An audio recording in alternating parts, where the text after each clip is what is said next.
परमेश्वर, अपने दास को प्यारे प्रभु जी अपना बल दे पिता परमेश्वर, उनके पैर पे पिता परमेश्वर अपना वो बल्लम दे दे पिता परमेश्वर, ताकि प्यारे प्रभु जी जब वो आपकी वाणी सुना पिता परमेश्वर तब वो फलवत हो जाए, फलवत हो जाए।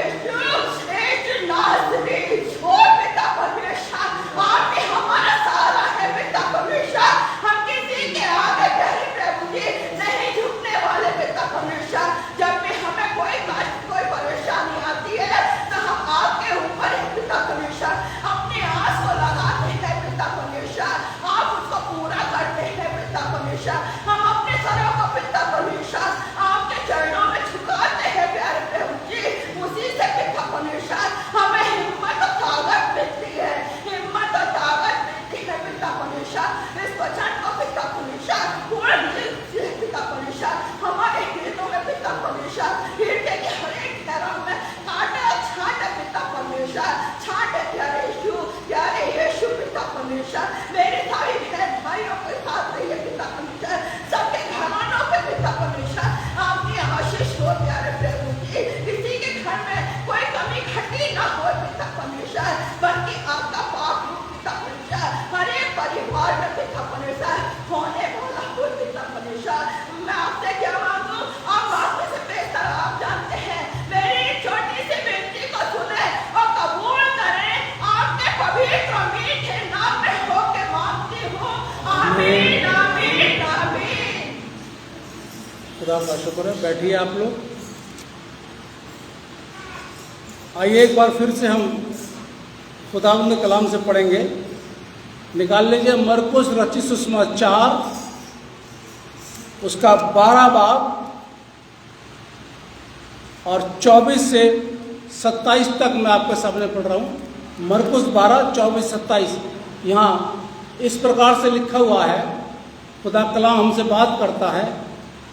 यीशु ने उनसे कहा, क्या तुम इस कारण से भूल में नहीं पड़े हो कि तुम ना तो पवित्र शास्त्र ही को जानते हो और ना ही परमेश्वर की सामर्थ को?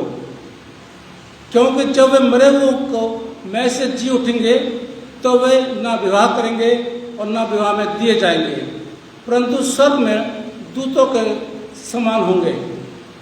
मरे हुए के जी उठने के विषय में क्या तुमने मूसा की पुस्तक में नहीं, झाड़ी में की कथा में नहीं पढ़ा कि परमेश्वर ने उससे कहा, मैं अब्राहम का परमेश्वर और इसहाक का परमेश्वर और याकूब का परमेश्वर हूँ।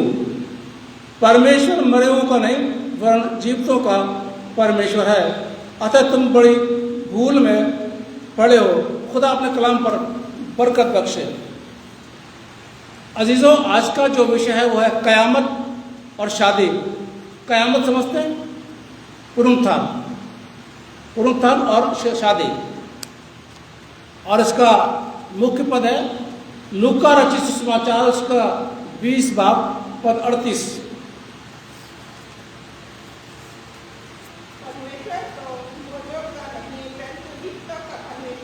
खुदा तो मुर्दों का नहीं बल्कि जिंदों का खुदा है। बेटी थैंक यू।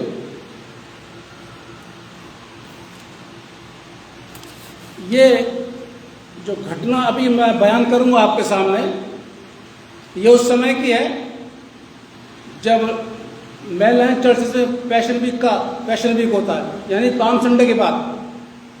बाकी का तो मुझे नहीं पता, लेकिन हमारे जितने भी मेनलैंड चर्च हैं उनमें ये पाम संडे के बाद पैशन वीक होता है। यहाँ पर भी होता है, पर आप लोग उसको अटेंड नहीं करते हैं, सीधी सी बात है।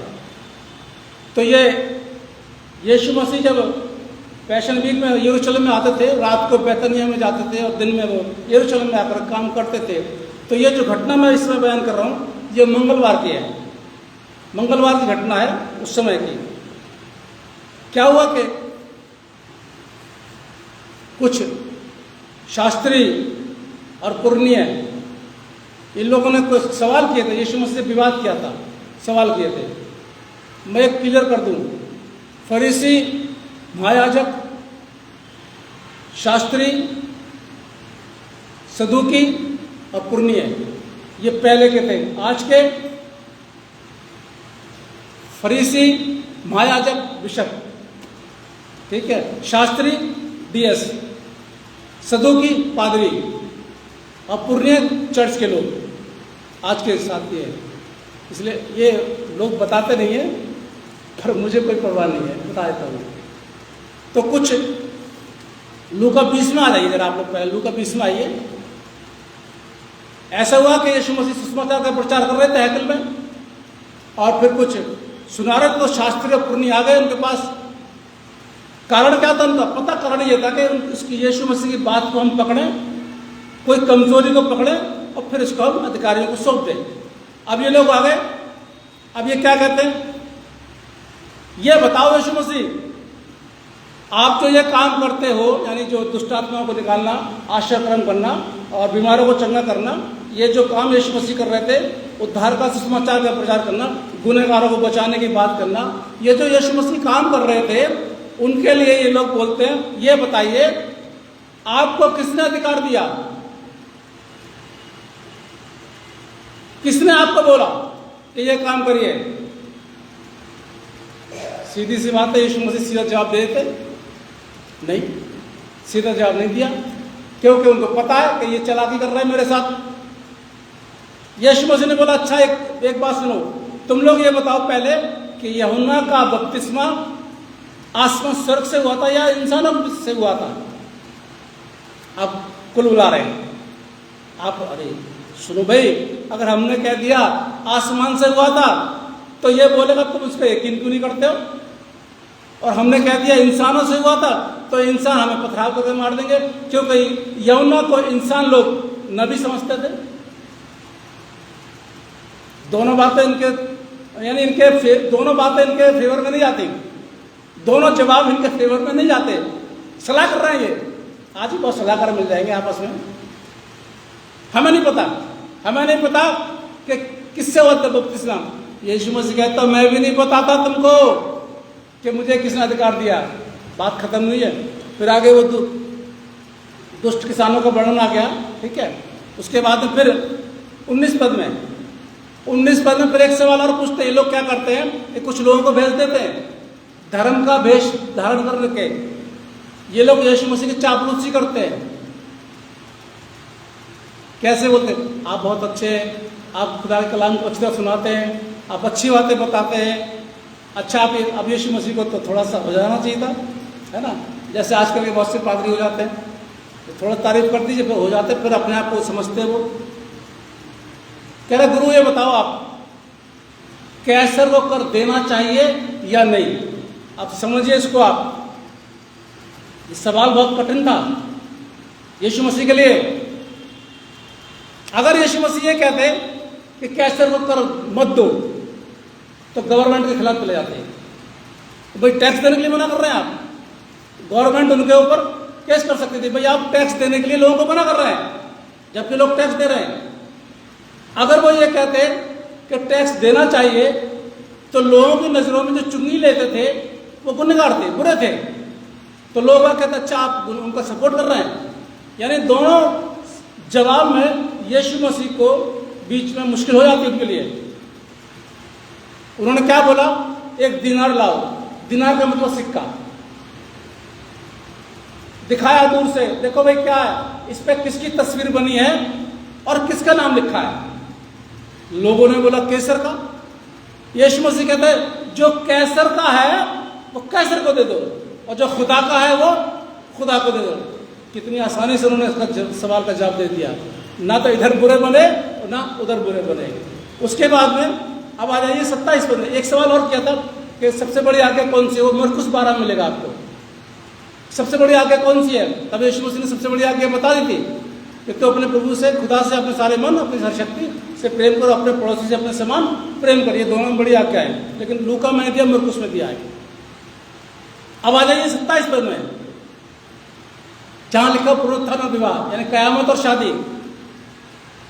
फिर कुछ सदूकी आए, मैंने बताया सदूकी पादरी, सदूकी आए और सदूकी बोल रहे हैं ये लोग पुनरुत्थान पर, कयामत पर भरोसा नहीं करते थे।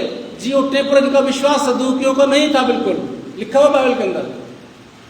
अब ये सवाल करते हैं, कहते हैं ये बताइए गुरु, मूसा की व्यवस्था में लिखा हुआ है कि अगर एक भाई बिना संतान के मर जाता है तो उसकी बीवी दूसरे भारत के किसी आदमी से शादी ना करके बल्कि घर में ही अपने उसकी किसी के भाई से शादी कर ले, ताकि इसराइल में नाम ना मिटे, यानी वंश ना खराब हो। ये मूसा की व्यवस्था में लिखा हुआ, निकालिए व्यवस्था में 25 क्लियर कर देता हूँ आपको मैं। व्यवस्था में 25 निकालिए जरा आप, और 5 से लेकर के 10 तक में जो मैंने अभी आप लोगों ने पढ़ा था उसमें बड़ा लिखा हुआ है कि जब कई भाई संग रहते हो तब उसमें से एक मर, आप देखते रहिए मर जाए, तो अगर वो विवाह कर ले, अगर संतान उसके ना हो, औलाद ना हो, तो वो दूसरे भाई से शादी कर ले ताकि वंश आगे बढ़े और वंश नाम इसराइल से नाम ना मिटे। ये लिखा बिल्कुल, ये इन्होंने सदूकियों ने सही बोला, गलत नहीं बोला कि मूसा की व्यवस्था में ऐसा लिखा है। अब इसको समझिए बात को। अब यीशु मसीह का जवाब, अब आ जाइए मरकुस 12 में। अच्छा, फिर कहते हैं एक भाई है, 7 भाई हैं, 7 भाई में से एक भाई ने शादी करी, औलाद हुई नहीं, वो मर गया। उस औरत ने दूसरे भाई से शादी कर ली, बिना औलाद के वो ही मर गया। फिर तीसरे से शादी कर ली, बिना औलाद के वो ही मर गया। ऐसे करके उस औरत ने 7 भाइयों से शादी कर ली और औलाद किसी की नहीं हुई। और अंत में क्या हुआ कि वो स्त्री भी मर गई। अब ये बता कि जब पुनरुत्थान होगा, जब कयामत होगी, जब जिंदगी मिलेगी, तो वह किसकी बीवी होगी? देखिए साहब, सवाल उनका सही था, क्योंकि वो 7 की रह चुकी है, वो 7 की बीवी रह चुकी है। और जब पुनरुत्थान होता है तो उसके बाद में वो किसकी बीवी होगी? अब यीशु मसीह का जवाब मरकुस 12 में जरा आइए, मरकुस 12 में 24 पद में लिखा हुआ है। यीशु उनसे कहते हैं, क्या तुम इस कारण से भूल में नहीं पड़े हो कि तुम ना तो खुदा के कलाम को जानते हो। आज आपको ऐसे बहुत से लोग मिल जाएंगे जो नए नए पादरी बनते हैं, कोई ज्ञान होता नहीं है, कोई डिक्शनरी होती नहीं है, कोई बाइबल का होता नहीं है, कोई ट्रेनिंग होती नहीं है, कुछ होता नहीं है। 2-4 शब्द पढ़े, आपसे सुन लिए उन्होंने कि आप बाइबल पढ़ रहे हैं, आपने थोड़ा सा प्रचार कर दिया, आपसे सुन लिया, वही लेकर के बैठ गए, शुरू कर दिया। ऐसे बहुत से आपको मिल जाएंगे, लेकिन मेन लाइन चर्च के तो ऐसे नहीं होते हैं। तुम ना तो खुदा कलाम को जानते हो और ना उसकी पावर को जानते हो, ना उसके सामर्थ्य को जानते हो। आगे वो कहते हैं यीशु मसीह, क्योंकि जब वे मरे हुए में से जी उठेंगे तो वे ना विवाह करेंगे और ना विवाह में दिए जाएंगे। हमारे पुनरुत्थान के बाद में कोई भी रिश्ता किसी से नहीं होगा, ना हमारी माँ से, ना हमारे बाप से, ना हमारी बीवी से, ना हमारे शौहर से, ना हमारे बच्चों से, किसी से कोई भी रिश्ता नहीं होगा, क्योंकि हम लोग आसमान में स्वर्गदूतों की तरह स्वर्ग में रहेंगे। लेकिन ये सबके लिए नहीं है, ये सब मसीहों के लिए, सब मसीहों के लिए नहीं है। क्लियर कर लीजिए। आ जाइए लूका 12:20 में 34 पद पढ़ रहा हूं आपके सामने, लूका 20:34। यीशु ने उनसे कहा, इस युग की संतानों में तो विवाह होता है, पर जो लोग इस योग ठहरेंगे कि उस युग को और मरे हुए में से जी उठेंगे, प्राप्त करेंगे, जी उठने को प्राप्त करेंगे, तो वे ना विवाह करेंगे। यानी इस योग मसीहों में से भी इस योग होंगे जिनका पुनरुत्थान होगा, सबका नहीं होगा। जिनका पुनरुत्थान होगा वो इस योग होंगे, और जिनका पुनरुत्थान होगा तो कुछ लोगों के लिए ऐसा होगा कि बुरी संगति के जाएंगे और कुछ अच्छे लोगों में जाएंगे। तो जो अच्छे लोगों में जाएंगे, बिना निष्कलंक, बिना पाप किए हुए जो मरेंगे, अपने गुनाह से तौबा करके मरेंगे, उनका जब पुनरुत्थान होगा वो आसमान में स्वर्गदूतों फरिश्तों की तरह रहेंगे, सारे नहीं रहेंगे। तो यीशु मसीह ने यहाँ पे क्लियर कर दिया कि वो यीशु मसीह कहते हैं कि खुदा मुर्दों का नहीं है, लिखा हुआ इसके अंदर, बल्कि जिंदा खुदा है। जी हाँ अजीजों,